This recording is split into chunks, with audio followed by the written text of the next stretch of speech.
Daddy, jom main Taylor Swift, Daddy. Boleh, cinta. Tapi Daddy nak kena makan vitamin Daddy dulu. Mindtropic ni bantu Syamil kekal fokus masa menulis lagu.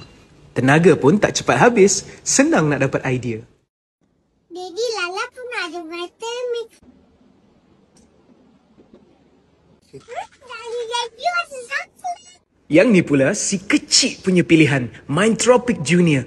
Bantu dia kekal ceria, selera makan pun makin okey dan semangat belajar. Dan yang paling penting, semakin bijak. Daddy dah buat kereta ni. So tayar dia nak kena buat macam mana, sayang? Sebab saya autis. Macam kira betul. Sayang, kenapa sayang ni bijak sangat? Sebab